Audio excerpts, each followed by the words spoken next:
Before I begin my question, I want to correct the record. Earlier in the hearing, Representative Castor had urged the need for the House to have a bipartisan bill updating the Children's Online Privacy Protection Rule. And I agree, we need a bipartisan bill, but such a bill already exists.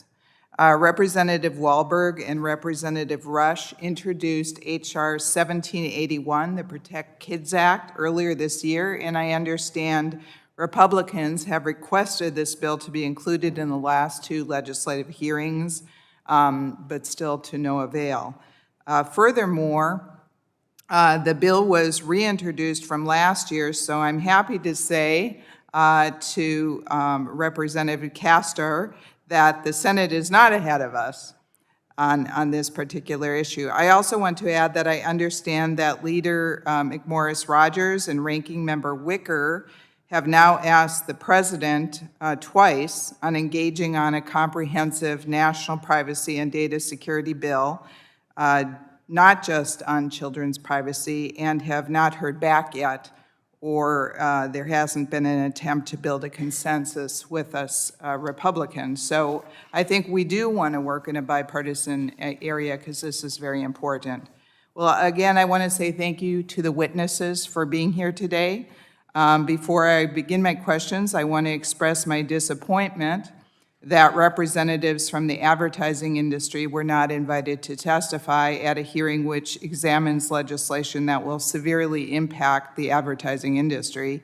It seems that they deserve a seat at the table so we can understand the effects.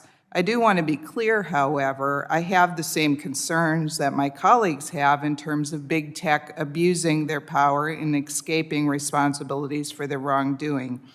However, H.R. 6416 will burden the small and medium-sized enterprises that are looking to gain entry into a market that heavily relies on advertising to be successful.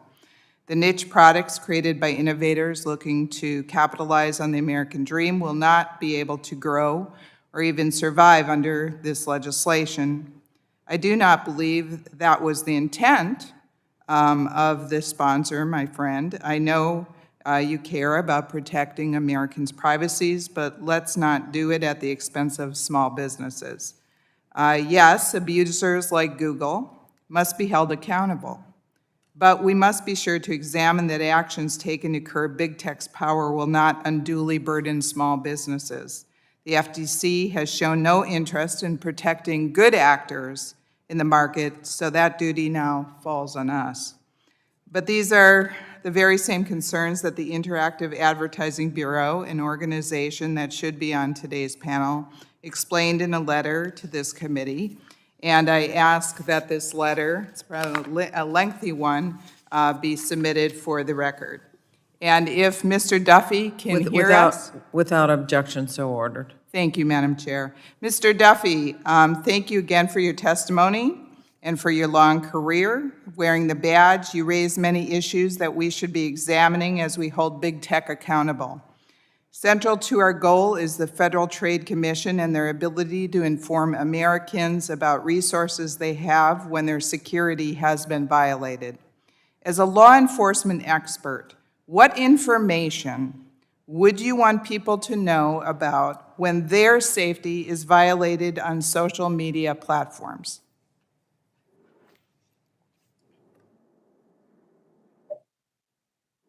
Thank you, Representative. Hopefully the audio is coming through a little bit clearer. To answer your question, I think today you would want to know if your safety is violated, what exactly is the data that was available to that individual? Was it personal information as it relates to your phone number? Was it date of birth information? A lot of times when we see these social media sites, there is a growing concern amongst individuals that they are being encouraged to link their profiles to other social media sites. The question then becomes is what data carries from company to company and how does that impact the citizens that we serve every day? So I think while a lot of it is We're used to credit reports being offered to people once they've been compromised. From a social media perspective, were my pictures taken?